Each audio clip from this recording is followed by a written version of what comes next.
So if you're like me, you like playing PvP to absolutely wreck everyone, but you don't want to learn complex rotations of abilities and skills and get all those results. Nah, we don't want that. Well, I'm going to show you the top 3 brainless specializations that you can utilize to decimate in PvP. Each one of these build links are going to be included down below. Let's jump into it.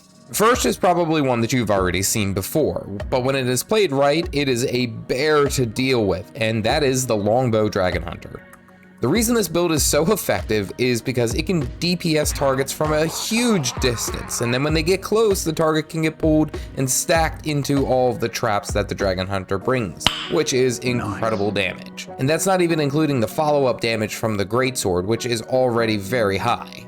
The reason this build is so OP is the incredibly high damage from the longbow, and when the target gets on top of you, you can literally trap them to death. Your traps cover a lot of space on top of nodes, making it hard to avoid them. On top of that, utilizing the Rune of the Trapper, you can get incredible use out of the stealth for defenses. And even if you wanted to play safer, you can utilize Renewed Focus as your elite skill, reset all your virtues, and then on top of that get a 3-second invulnerability. This particular build tends to fall off in higher ranks of PvP with more experienced players, as it is a bit of a one-trick pony. And outside the traps, the Dragon Hunter doesn't bring much to the table. It is a sitting duck. Leave a comment down below of the simplest and most effective build you play in PvP. I'm interested to hear. Next, I'll talk about my hardcore bone boy, the Power Harbinger. Literally, this build is spam, press all the buttons in Harbinger Shroud, and profit. Now, this has a slightly steeper learning curve, in my opinion, of knowing when and where to go in, but it is an absolutely deadly assassin in the right hands. This build keeps most of the traditional defenses of a Necromancer, but looks to add incredible offensive capabilities with the Elixir and of course the Harbinger Shroud, which the Harbinger Shroud abilities are without a doubt your hardest hitting skills ever.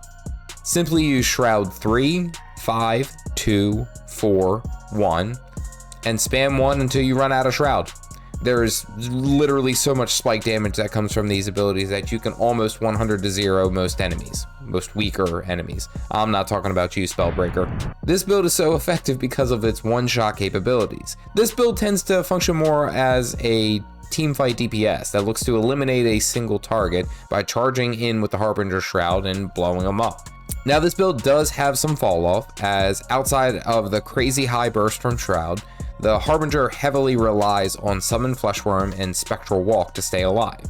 Outside of that, they are fairly weak and can be brought down pretty fast. So the more skilled at evasion you are, the better off you'll be. Hey, make sure you like and subscribe for, more weird videos. Gabe Hunkin? Lastly, I'm going to talk to you about the Deadeye. The Power Rifle Deadeye is without a doubt one of the simplest builds that you can pick up and play. Like legit, you spam Rifle 2 on the target until you've built up enough malice, and then you dodge roll into a Death's Judgment for super high damage. You have like 32 stealth abilities here. On top of entering stealth, it removes conditions, grants initiative, and blinds nearby targets. All the while, you can essentially kite forever with your toolkit of Shadow Meld and Shadow Step.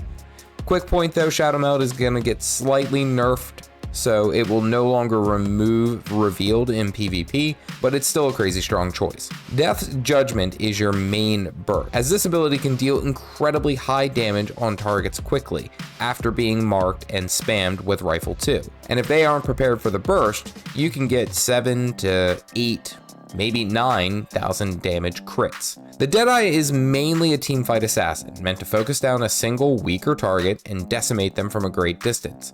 Utilizing all the stealth and mobility that the thief already brings to the table, they can reach and track down any fleeing enemies, all the while kiting in and out of stealth. The main use of this build is to damage as much as you can onto a target, use your stealth to reposition to somewhere new, so enemies lose track of where you are, and then further eliminate that target.